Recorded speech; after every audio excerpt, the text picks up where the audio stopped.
Hello everyone, Nick here, and welcome to some first impression of Diablo 2 Resurrected. And a little bit of what I think about the game and so far. I'm not getting that far, I'm still at Act 1, but I just get the game yesterday. And if you want to have the short answer what I think about the game, I love it. In my opinion, so far at least, it has been a real faithful recapturing of the magic of Diablo 2. So they did a really good job, the graphic looks awesome, the powers is fun, and the quality of life is good.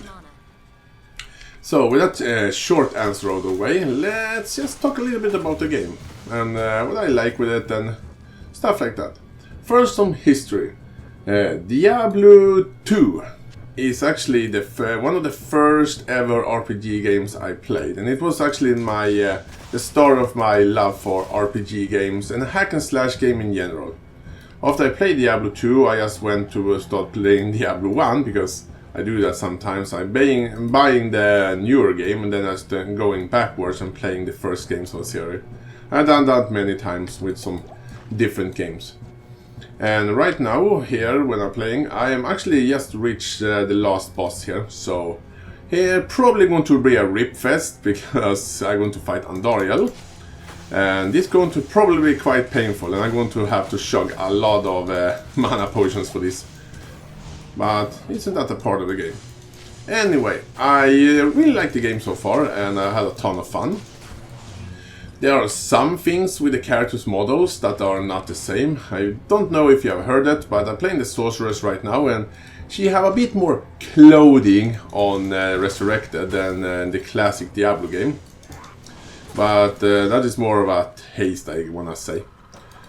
But anyway, when it comes to the atmosphere right now, I am almost with the last boss of this game, and you can probably see like the gruesome nature of this game. Look at all this blood and body parts everywhere, demons everywhere.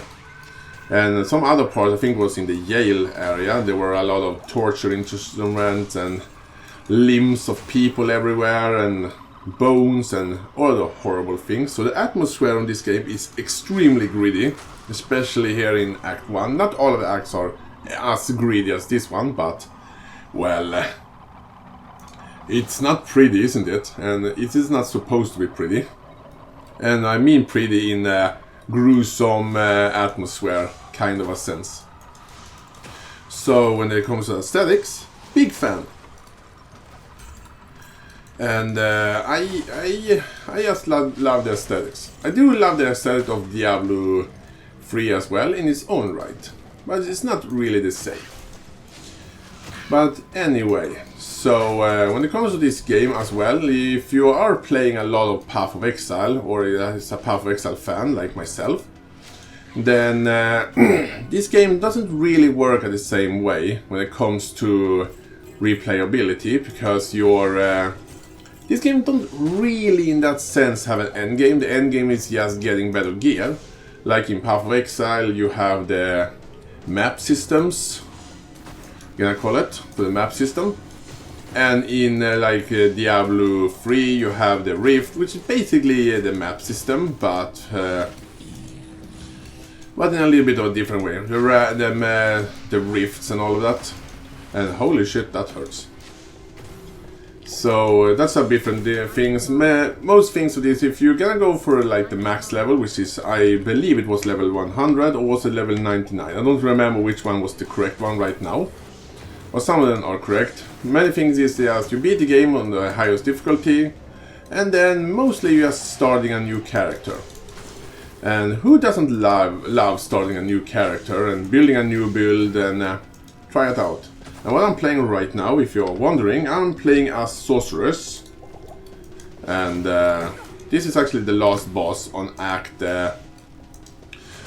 2, and I want to say when it comes to terms of difficulty, yeah, I'm jumping all over the place, so much for a first impression.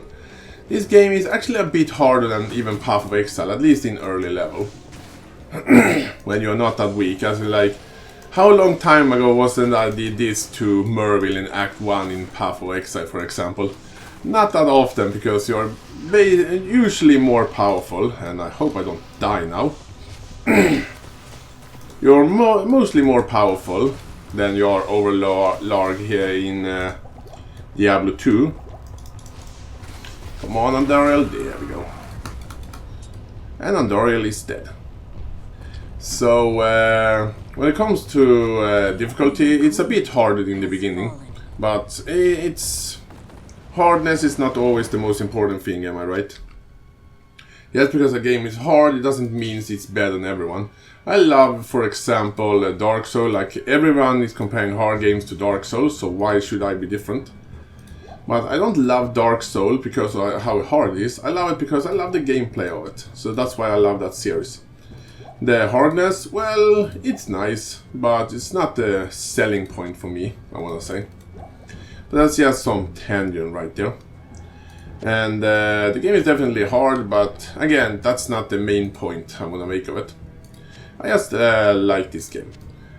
But anyway, when it comes to stuff like that, and actually, before as you can probably notice, this first impression will be all over the place.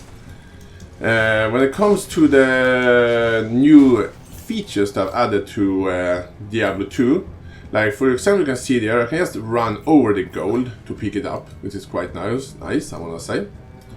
And that did some quality of life, especially someone. Let's just go back to town. Let's not waste a portal. Let's take the already made portal here. And now I'm on my way to Lutgor Lane in the desert area. By the way, here is one of the most and best and most asked features I wanted for all these years in Diablo 2, which is finally a shared stash to all the other characters. If I'm gonna do some, I should actually equip that. If I'm gonna do some old, talk some old history of me in this game, is that back in the day, when you wanted to give some items, let's just say I'm playing a medical character now, and let's just say a good item drops for, I wanted to my paladin, for example. A legendary sword drops that is really good for my build on my paladin, which have good effects. Let's just say the grandfather drops, which are a really good sword. More for a barbarian, but that's just the point. To be able to give that weapon, for example, to my other character back in the day, you could basically do two things. Either you could have a friend you could trade item to, or just be in the server, because it was peer-to-peer. And then you can just log out and take the other character and just log into the same server again, and you can take your item or your friend can give it to you. Or, the more dangerous thing, you can throw the item on the ground, as quickly as possible, log out, go into another to the character you want, and log into the same game. And it happened more than one time for me that I lost some really good items forever, because I was not fast enough to go into the game, or the server just disappeared and took the item forever with it. So that's some things that makes that so much better. And that's one of my biggest reasons I want to say, which I really love. Actually, I'm gonna save this shield for later if I'm gonna use it for something. Now, I'm making a melee character. I could just equip these items to that character later. Get some yellow items for later. And that's pretty much my biggest reasons. So, again, do I recommend playing this game? Absolutely. They did a great job with this game. The character models looks good.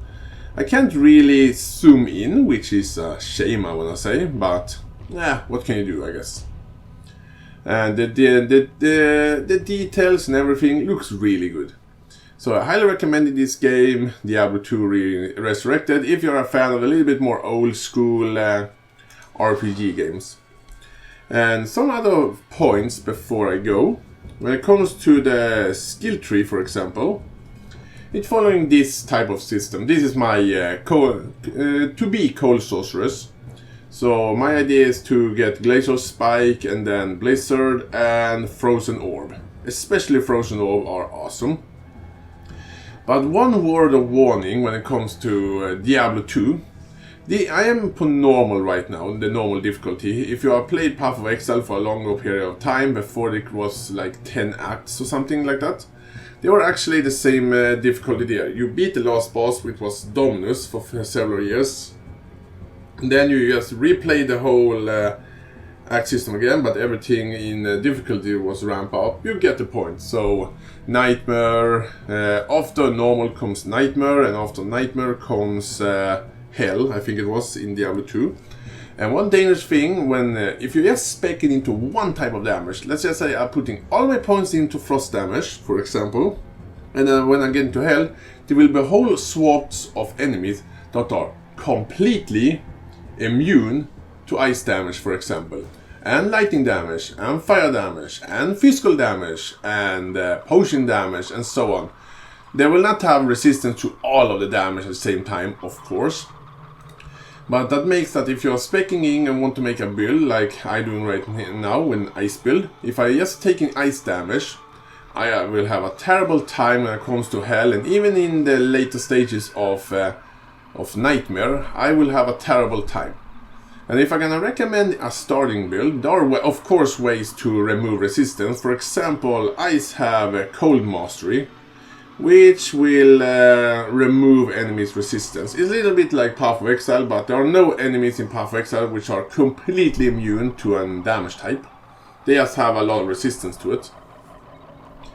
So that's something to keep in mind. And if I want to recommend a starting build, I will recommending either a Silo Paladin, it's quite good. It's just a fast attacking Paladin. Or a Wind Druid is quite nice because it's doing physical damage, and there are quite few enemies that are immune to physical damage.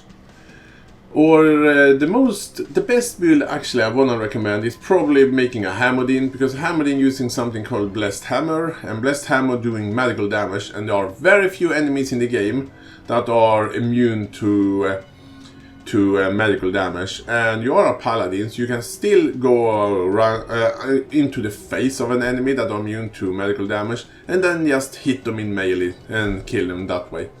And also a summing, playing a summing necromancer and using the first curse you have access to. I think it is vulnerability, it was the name. I think it was like that. It was a long time since I was into my necromancer.